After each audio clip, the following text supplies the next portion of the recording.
और इस वक्त की बड़ी खबर मिल रही बाराबंकी से। बाराबंकी पुलिस को बड़ी सफलता हाथ लगी है। सबसे सनसनीखेज वारदात का पुलिस ने खुलासा किया है। बाराबंकी के सफेदाबाद में लाश मिलने के मामले में सनसनीखेज खुलासा हुआ है। आरोपी पति को गिरफ्तार कर लिया गया है और उसके पास से आला कत्ल बरामद किए गए। साथ ही उसने जो कार यानी आई-10 कार यूज की थी उसे भी बरामद कर लिया गया है। आपको बता दें यूपी 53 AS 6463 गाड़ी बरामद हुई है और आरोपी का नाम अब्दुल शमीर है, यानी शमीर खान पुत्र अब्दुल पवार, जो कि गुलरिया थाना महाराजगंज बलरामपुर का रहने वाला है और वर्तमान समय में वो सेक्टर 14 पावर हाउस के पीछे चेतना विहार मकान नंबर 21 इंदिरा नगर में रहता था और वहीं से उसे गिरफ्तार किया गया है। और आपको बता दें कि इस घटनाक्रम में जो खुलासा हुआ है वो सबसे चौंकाने वाला है। शादी डॉट कॉम पर उसने शादी का अपना प्रस्ताव रखा और उसके बाद एक लड़की से उससे मोहब्बत हो गई और इस दौरान करीब 3 लड़कियां ऐसी जिससे उसकी मोहब्बत थी। बाराबंकी के सफेदाबाद में लाश मिली थी 7 जुलाई को और उसके बाद इसी का खुलासा पुलिस ने किया है। हालांकि काफी समय लग गया लेकिन जो खुलासा हुआ बेहद सनसनीखेज है और जब इसमें परत दर परत खुलती गई तो इसमें खुद कोई और नहीं बल्कि उसका पति शमीर खान ही निकला। और इस वारदात की जो वजह थी उसमें पत्नी पर शक करता था, यानी उसके चरित्र को लेकर शक करता था। उसे ये लगता था कि पत्नी का मोबाइल बिजी क्यों रहता था, इसीलिए उसने पत्नी को मारने का मन बनाया।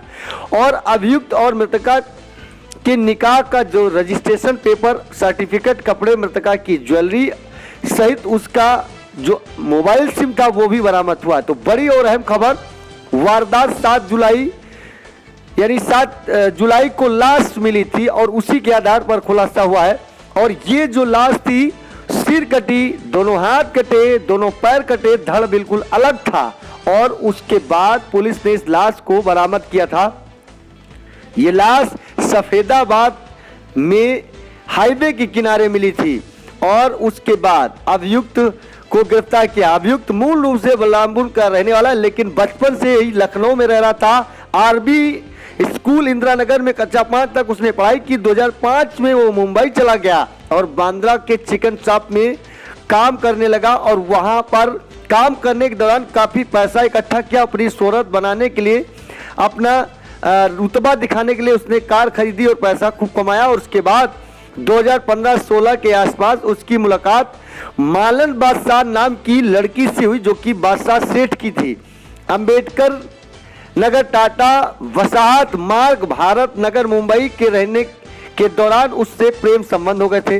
और इसी दौरान यानी मृतका मालन, उसका मालन नाम था, मालन से घर वालों को बिना बताए साल 2017 में आरोपी ने शादी की थी। मृतक मालन बॉम्बे यूनिवर्सिटी से बीकॉम DDA कर चुकी थी और वर्तमान समय में सहारा इंटरनेशनल एयरपोर्ट मुंबई के KFC स्टोर में काम कर रही थी। इससे पूर्व उसके साथ चर्च गेट उसने सेल्समैन का बतौर काम किया। धीरे धीरे मालन का व्यवहार उस लड़के यानी आरोपी समीर से हो गया। हालांकि समीर के विवाह की जानकारी यानी उसके घर वालों की थी, उसका विरोध था, इसलिए वो कुछ दिनों तक चुप के रहने लगा। कुछ दिनों तक ये दोनों बीच निकाह का रिश्ता चलता रहा लेकिन इस बीच मामला मालन का मोबाइल बिजी होने के कारण रिश्तों में खटास बढ़ गया और शक के आधार पर आरोपी ने समीर के कुछ मनमुटाव को लेकर उसने मालन को मारने का मन बनाया।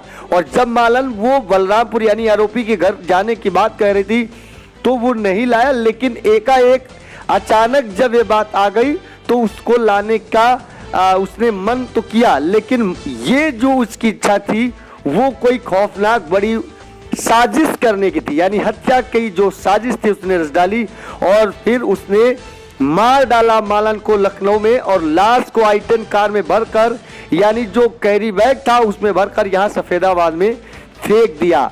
तो बड़ी और अहम खबर कि उसने जो वारदात का तरीका अपनाया वो बेहद खौफनाक था। उसने अपने यानी जो मकान में रहता था उसी मकान में किराएदार एक पहले था, और वो जो किराएदार था क्योंकि किराया नहीं दे पा रहा था, और फिर उसने उसी बैग में मालन के लाश के कई टुकड़े किए और मौका पाकर उसने i10 कार में भरा उसी गिलास को और सफेदा वाले फेंक कर चला गया।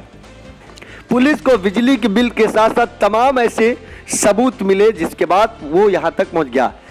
और ये बैग वही का था और उसी बैग में मालन की लाश भरकर अपनी i10 कार से मौके का फायदा उठाकर वो छोड़कर चला गया। तो बड़ी और अहम खबर, शुरुआती जांच में सफलता हाथ पुलिस को नहीं लगी।